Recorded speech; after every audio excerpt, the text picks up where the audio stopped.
The birthday cakes are not just for the living. In today's episode of Death on the Daily, I'm actually here to celebrate my darling daughter, Ngākau Raiona, on her second birthday, which is today at the time of record. I'm recording this on the 2nd of September, and this is 2 years after her death and her stillbirth in 2023. Now, we often think of celebrations, of these joyful moments as things that we want to do, I guess, in person with those who we love. But actually, I'm here to say that in honoring the dead and in honoring ourselves in the process, that actually we can get creative.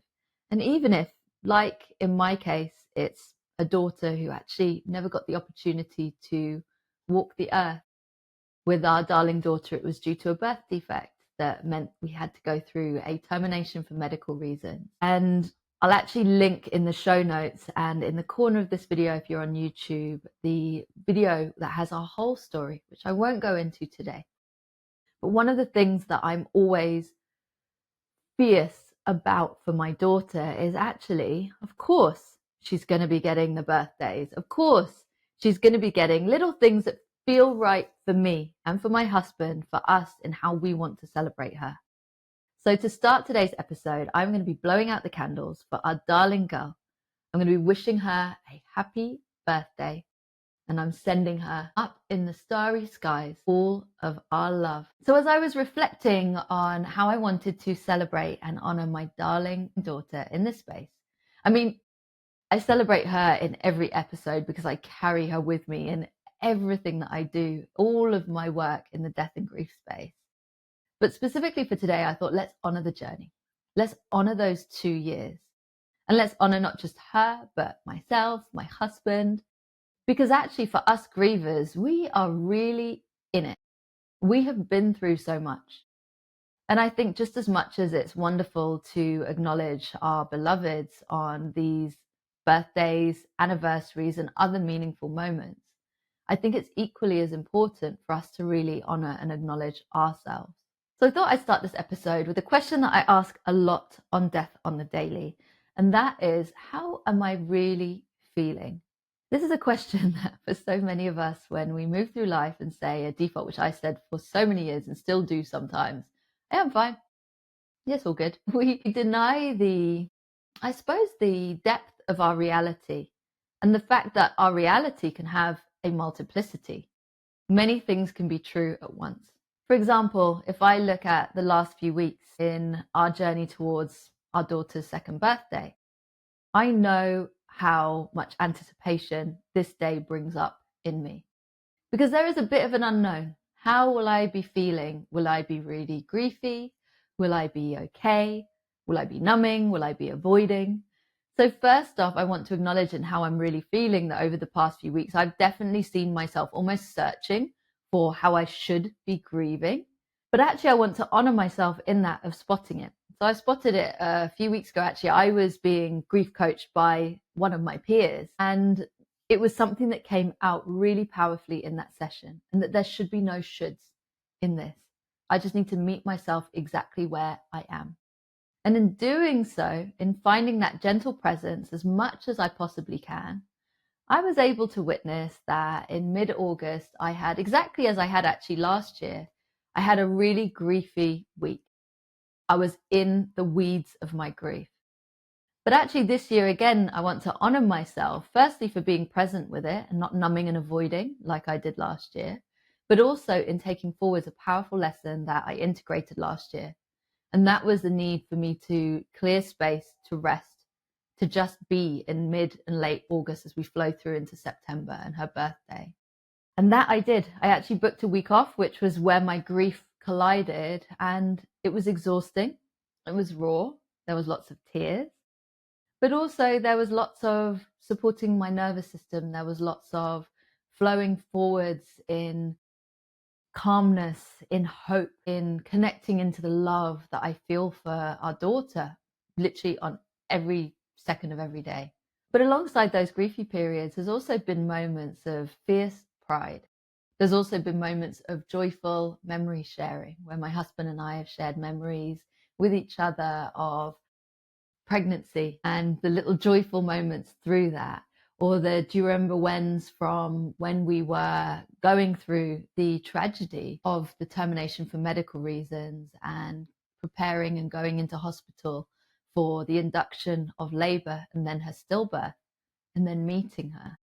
So we've been just bringing up all of these memories, just gently going back through them. There have been tears, there's been laughter, there's been us going, wow, like we're amazing, aren't we, for everything that we went through. There's been a whole rainbow of emotions that we felt as we've been walking through them. And actually, it's really interesting that as we came into this week, so I had the griefy week a couple of weeks ago.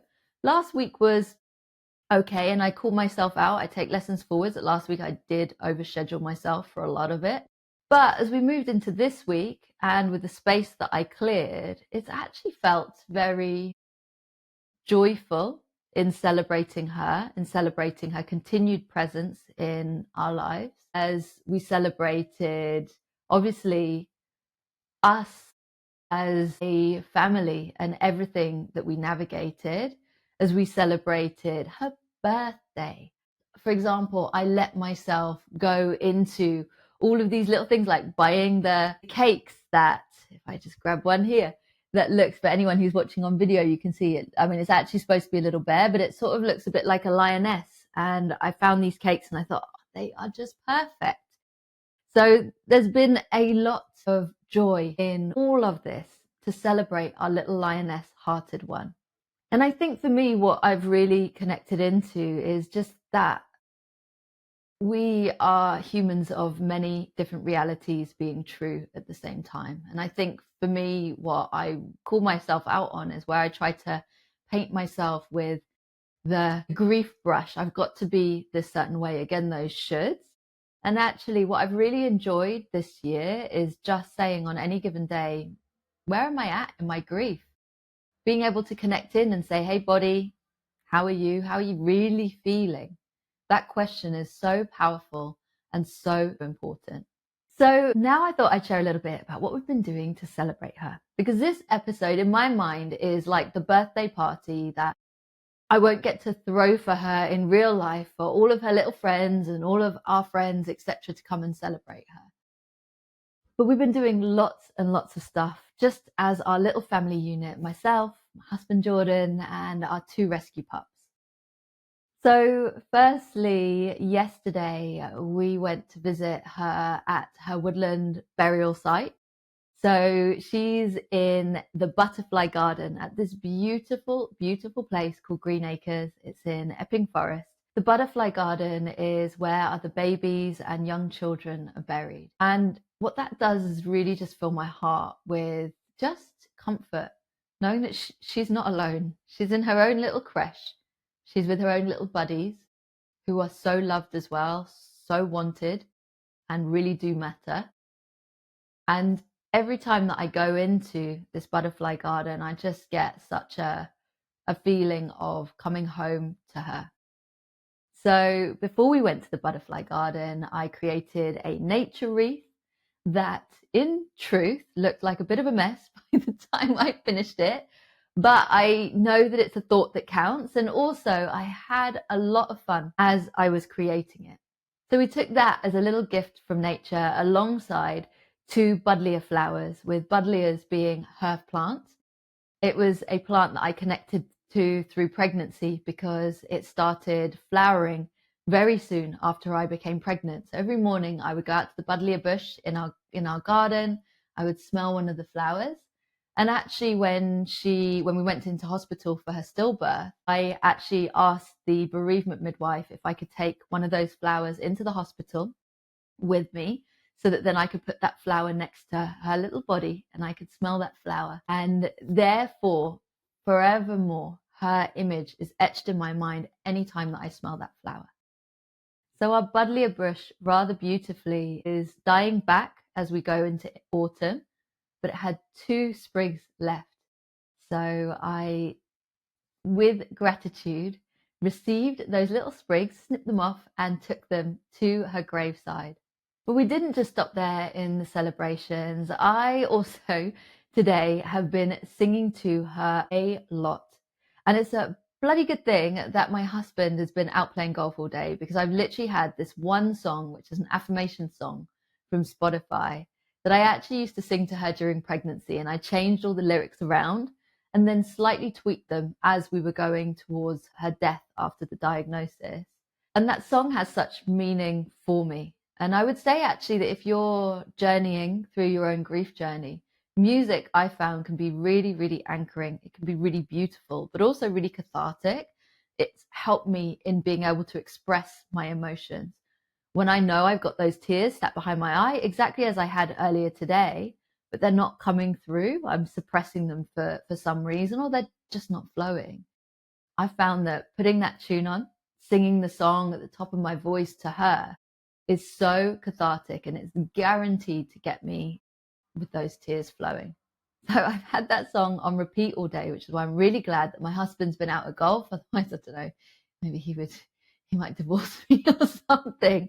I'm a bit like when you're a child and there's the one song or whatever it is that you just want to play on repeat and you just drive your parents mad with it. That was basically what I was like today, but unapologetically so, because it's really, really helped me in being able to sing and express my voice, in moving my body, in being able to light a candle. And like at one point I was dancing around with the candle and just allowing my grief to flow through me. And then the other thing that I've been doing with her a lot, and I do this all the time, it's not just on her birthday, is talking to her. So when we go on nature walks in particular, but also just as I move through this world, if there's something that I want to share with her, I'll speak her through what I'm doing and tell her how proud I am of myself, and how proud I am, for example, if it's in the death and the grief space, of how I'm living her legacy and how she's inspired all of this. And so by virtue of that, I am so, so proud of her. But also I speak to her about the secondary losses that I feel all the time, all of those milestones that I wish I could be flowing through with her. For example, around her second birthday, it was me thinking about and talking to her about the second birthday party that I would have loved to have thrown her, talking about what she would be doing now as she's toddling around as a 2-year-old, and really getting to know the loudness of her own voice and her own perspectives and all of those beautiful things. So these are real anchors for me in how I move through the world, but also particularly at these moments of celebration. And grief rituals are really powerful. It's something that I talk a lot about on this podcast. And actually, I'm going to be soon doing some videos as well on this channel that are going to be guiding you through grief rituals that we can sit and we can do together. So if you've taken any inspiration from this, I would say just make it your own. There is no set formula to how we experience and how we honor our beloveds in our grief. Just flow with a powerful creative force to say, almost like, if I was to meet myself and my beloved on this momentous day, be it a birthday or it could be just a random Tuesday, what would I want to do? How can I best honor them and me? So that's what we've been up to on her birthday. And I thought before I close out this episode that just in honor of her and in honor of everything that she has given to me in this forwards path, in the tattoo of grief that I feel over my heart that is roaring on some days and is just purring gently in the background, I want to honor and speak to what my grief has taught me. So first up, we've got patience and grace. And grief really has been a teacher for me of both of these. Firstly, because grief is not linear. There's no timeline to grief. And actually, when we try and rush it, what in my experience I've done is I've just suppressed it, I've numbed it. And as a result, I've gone around it, avoided it, only for it to erupt at random points because I haven't dealt with it properly. So I've really learned that actually in this grief journey, first up, I need a huge amount of patience. I need to understand that actually where I am on any given day, that's totally okay. Including when my grief is roaring like a lioness, including when I feel like I can't get out of bed, I feel so lethargic. This journey is really one around meeting ourselves exactly where we are in any given moment. And the grace comes in because we need to give ourselves so much grace and so much compassion in that. Because when we're used to, for example, I don't know, being high performing or whatever it is, individuals or joyful individuals, however we like to typically see ourselves when we are, I suppose, at the top of the wave in our flow state, sometimes that just isn't accessible to us in any moment. If you think life, it's like a wave, we have those ups and downs. And actually, when we're in the bottom of that curve, when we've been knocked off of our wave and when we're feeling terrible, what we shouldn't be doing is beating ourselves up or putting pressure on ourselves to get back to feeling great again. Actually, what we need to be doing is meeting ourselves with loads of grace and compassion, listening to ourselves and understanding what is my body and how I'm really feeling right now. What is it telling me about what I need? And flowing forwards from there. Second up, we've got leaning into community. And I'll be honest and say that even now, at certain points, I find myself backing off from dear friends, from speaking my truth, from sharing. And there's a lot of complexity behind the why. And grief is complex. It brings up a lot. And actually, what grief can do is it can result in us feeling like our world has become a lot smaller. Like we feel like we've stepped off of our planet and onto, for me, it felt like I stepped onto just a little lonely island over here. And I definitely call myself out still. I say call myself out. We go with grace and compassion. So that's not very compassionate. So let's not call ourselves out. But I definitely spotlight with gentle awareness when I know that I am removing myself from certain friendships and certain situations. And I ask myself, why am I avoiding that conversation? Why am I avoiding catching up with that person? Now, if the reason for that is because that person has shown us that they are not capable of being with us in our grief, then that is totally okay. I have had to let go of friends, unfortunately, because they just haven't been there for me. They literally disappeared after our daughter died. And I thought, that's not friendship that I want. I want to know that people will, even in a way of just turning up and saying, I don't know what to say, but I'm here. Even in that, that's all that I wanted. And there are unfortunately a few people where I had to just say, okay, no, you weren't there for me now. So unfortunately, that's a friendship that is going to be a secondary loss for me in my grief. But alongside that have been beautiful friendships that have bloomed. I've got some wonderful, wonderful dear friends who, including ones who checked in with me today, where actually before I shared the news of our daughter's death, they were in my orbit, but we weren't that close. And so these journeys can also bring into the spotlight some new sprouts that are coming through, some beautiful new relationships. But I'd also say, if you're listening to this and thinking, but I don't know that I've got the right community around me and I don't know where to find it, then I would say that actually a really powerful place that I found is in the grief communities. There are many spaces, and including ones that I'm actually in development through Death on the Daily, to start creating and being able to hold space for you in person, whether that's in-person events or on Zoom. There are these spaces. And actually for me, it's been a combination of both through brilliant grief coaches who, like myself, are out there holding space for others and the communities that they've created, or through charities. So just to shout out a couple in the UK, Petals for baby loss are absolutely brilliant, alongside Sister Circle. Both of them really supported me through groups, including with the invitation for us to all connect outside of those groups. And some of those group members as well, I'm still messaging, knowing that they really, really get it. So connect into your community. And if you need to as well, as I shared, know that you can go out and seek out those people who really, really get it. So third up, we've got my lesson to rest when I need to. Now, grief is exhausting because it places a huge mental, emotional, spiritual just weight on our body. And the shock of someone who we love dying and the grief journey beyond it, actually it triggers a lot of stress responses in our body. So it can be really, really in fact, I'd say, like, for me in my grief journey, it's been pretty much constantly dysregulating.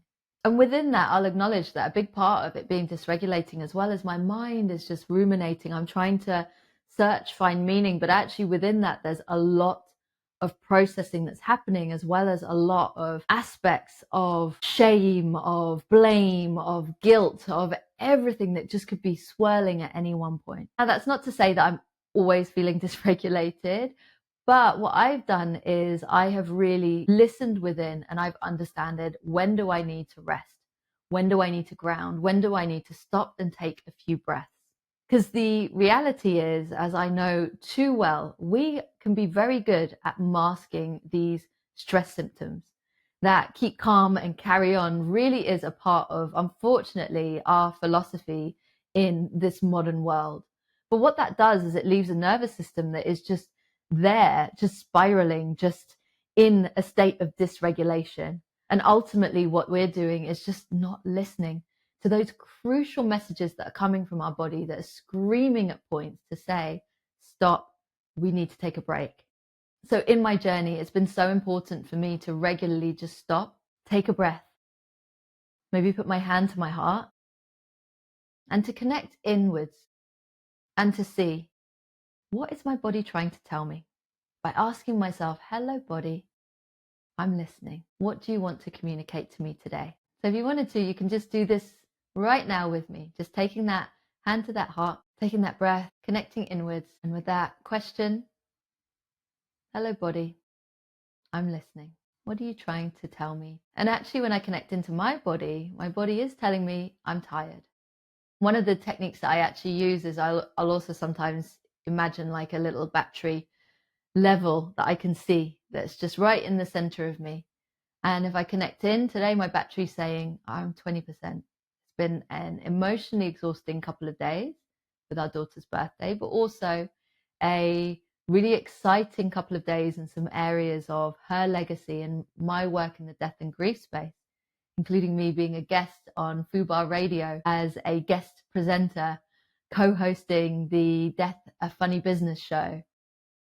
So there's been a lot that my nervous system has been going through, in very sad and very griefy, as well as very exciting and very creative force just spiraling. So connect in, listen, but then make sure that you take action.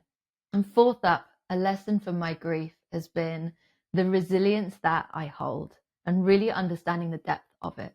Now, I used to really underestimate the strength of myself to navigate through difficult things. And I also used to have a fear of navigating through the worst. I mean, I think it's totally understandable, isn't it? We have these deep fears. My deepest fear of my child dying before I die, that came to reality. But actually with that came a realization that I can get through this. The grief is always going to be there. And on some level, it's always going to be, whether it's a little purr, that tattoo of grief over my heart, a little lioness purr, or it's going to be a big lioness roar, but it's always there. But I've realized that that's okay. And that step by step, breath by breath, meeting myself exactly where I am, that I can and that I will get through it. And actually, when I doubt myself, when I am feeling very blocked with my fears, I really root into this resilience. I remind myself of everything that I've been through, and I feel our little lioness roaring in her courage inside of me, and that propels me forward. So that's been a really big lesson around the resilience that I hold. So what I'd say is, if you're navigating your griefy journey or anything that feels painful and difficult, is that resilience doesn't mean that you have to feel strong all the time. In fact, I've realized that my depth of resilience comes in times where I don't feel strong at all. But when I reflect upon it afterwards, when I grab my journal and say, how can I honor myself and celebrate myself for the steps that I've taken? The fact that on those days, I just got out of bed and had a shower. On other days that I summoned the strength to speak my truth. Celebrating the fact that I had the strength, after thinking I will never be able to do this, to carry our beautiful daughter in her little cocoon that she rests in, to her grave and to place her in her grave. It's really, for me, about taking it step by step as we're journeying through it, and then looking back on it and saying, wow, look at me. Look at what I've held. Look at what I've journeyed through.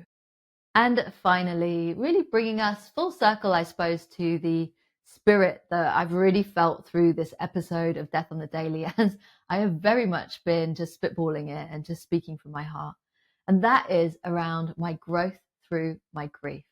Now, from my experience, and as I navigate grief journeys with others, there is definitely a phenomenon of grief being a teacher. Now, I will caveat that that might not be your experience, and that's okay. There is no pressure, there are no shoulds in this space, not just in Death on the Daily, but in how you navigate your grief.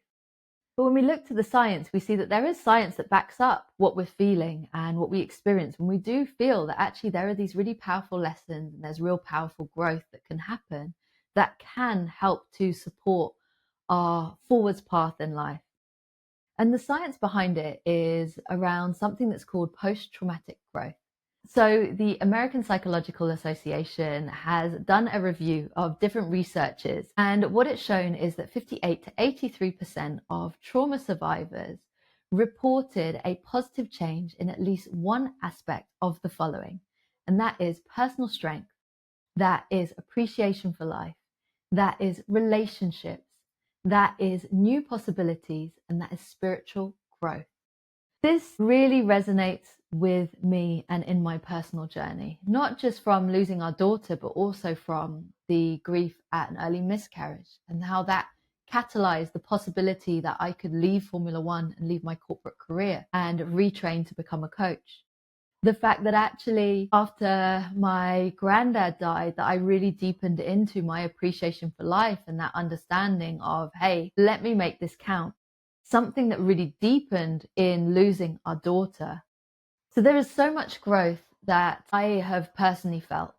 But what I will say is that actually there are these light bulb moments that grief has brought me. And without me having a pen and paper alongside, without me journaling on all of these insights as they came through, I might not have remembered them 6 months down the line when I'm actually ready to put them into practice.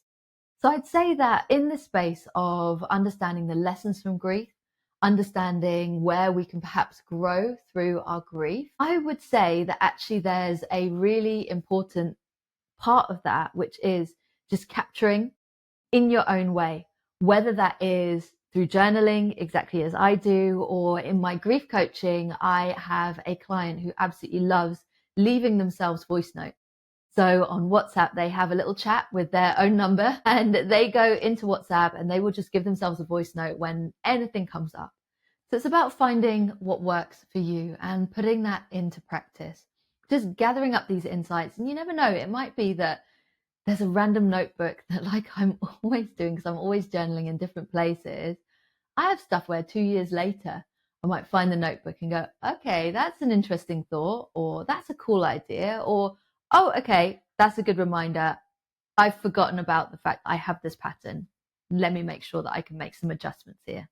So that wraps up this episode of Death on the Daily. This one's been a little bit more, I suppose, of my grief journal, sharing with you in my experience, because I know through Death on the Daily, through the feedback that I receive from this podcast, but also in supporting others in navigating their journeys in my work as a grief coach, I know how powerful it is when we share our lived experience, when we share our stories with others.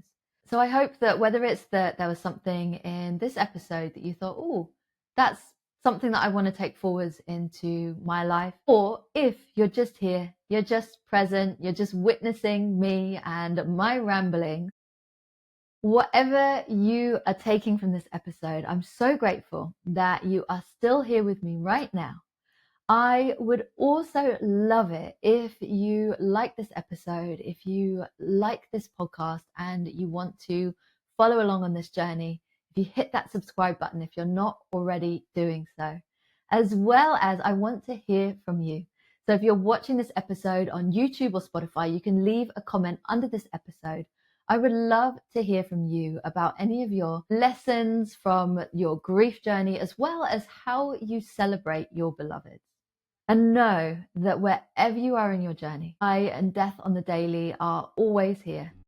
And I'm sending you so much love. All of my gratitude to you for joining me for another Dead Conversation. Death on the Daily is edited by David Strutt.